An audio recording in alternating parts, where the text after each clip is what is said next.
博主曝王小飞还在帮 S 妈还房贷，谈约尔私密事，小杨阿姨惹出大麻烦。近期围绕大 S 家族的舆论才刚刚稍有降温，没想到又被一场突如其来的风波重新点燃。事件的导火索来自博主刘建国的一系列举动，凭借对热点话题的敏锐捕捉，他再次将自己推到风口浪尖。但与此同时，也让公众对其行为的边界产生了强烈质疑。不少网友直言，这种操作更像是在不断消费事件，甚至被形容为借他人悲痛换取关注度的典型案例。事情的争议点首先集中在他的一次直播行为上。据多方信息显示，刘建国竟然在大 S 的墓地开启直播，并在镜头前进行所谓的悼念。更引发不满的是，他还自作主张以约尔与弟弟的名义向逝者献花，这一举动迅速在网络上掀起轩然大波。在许多人看来，悼念本应是私密且庄重的行为，而不是可以被镜头放大、被公众围观的内容。大量网友发出质疑，他是否获得了家属的许可，又凭什么代替孩子表达情感？在伦理层面，这种替代行为显得格外突兀，尤其是在此前类似争议尚未平息的背景下，再度以相同方式出现，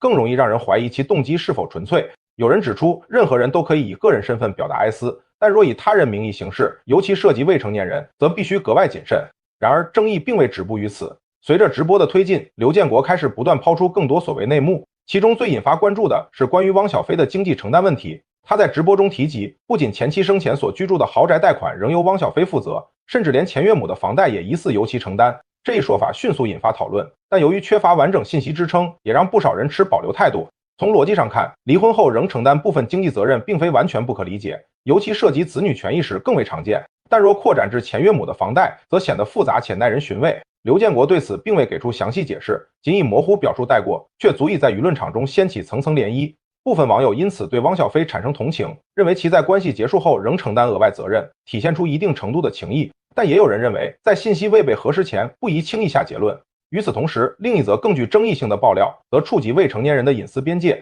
据其所述，约尔曾在成长过程中遭遇某些生活细节上的困扰，而相关情况并未得到及时照顾。刘建国在直播中以替逝者讨公道的语气讲述此事，情绪激烈，甚至带有明显指责意味。然而，这一做法却遭到普遍反对。许多声音指出，无论出发点为何，公开讨论未成年人的私密经历本身就存在严重问题，即便内容真实，也应当通过更私密、更负责任的方式进行沟通，而非在公众平台上进行传播。尤其是在孩子尚未具备完全自我保护能力的情况下，这类信息的曝光很可能带来二次伤害。随着事件持续发酵，评论区逐渐出现分化，一部分人对爆料内容表示关注，试图从中还原更多细节；另一部分人则将焦点重新拉回行为本身，认为这种以揭露为名的公开表达已经越过了基本的道德底线。还有网友开始追问信息来源，推测是否来自身边亲近人员，但这些猜测同样缺乏确凿依据。值得注意的是，在整个过程中，汪小菲本人并未公开回应相关说法。过往来看，他在涉及子女问题时一向较为谨慎，尽量避免在公开场合提及孩子的具体情况，